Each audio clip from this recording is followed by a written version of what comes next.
আপনি যে সন্তানের জন্য নিজের ভবিষ্যৎকে কুরবানি দিচ্ছেন, কাল হাসরের ময়দানে আপনার সন্তান সন্ততি ধন সম্পদ একটাও কোনো কাজে আসবে না। পাগল হয়ে যাবেন সেদিন।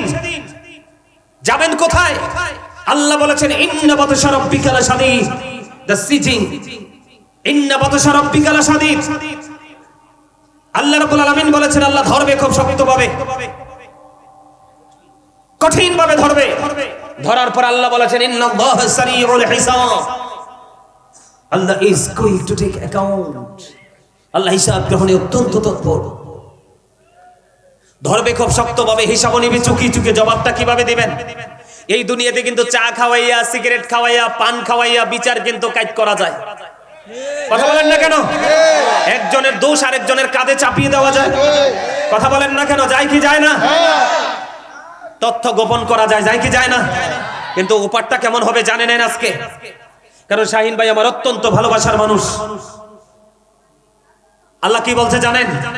কারণ আপনারা ওনার এলাকার মানুষ, সেই সুবাদে আপনাদের কাছে আমি নিয়ত করে এসেছি। আপনারা যদি শুনতে চান আমি অনেক বিষয়ের উপর আলোচনা করব, তবে ছোট্ট ছোট্ট টপিকস আকারে।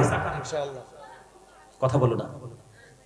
আল্লাহ রাব্বুল আলামিন বলে দিয়েছেন ওয়া ইদাল কুবুর বুসিরাত আলিমাত নাফসুম মা কদ্দামাত ওয়া করাত। জোরে জোরে কন্না আল্লাহু আকবার। এই দুনিয়াতে 19-20 করা যায়, কিন্তু বন্ধু পাঠটা এত ভয়ঙ্কর হবে রে। কবরটা যখন ওপেনিং হয়ে যাবে, প্রকাশ হয়ে যাবে, আপনার আমার জীবনে আমরা কে কি করেছি আর কি করিনি এটা আপনার আমার চোখের সামনেই প্র্যাকটিক্যাল থাকবে। সেদিন আমরা দোষ দিব কেমন করে? আপনারা বলে গেলে চলবে না। কেহির আমার কাঁদিবি কাঁদে বসিয়া,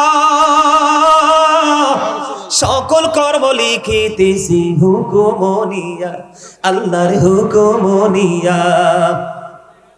40 কদম হাঁটিয়া আসবে রে সজন, মুনকার নাকির হাজির হইবে রে তখন।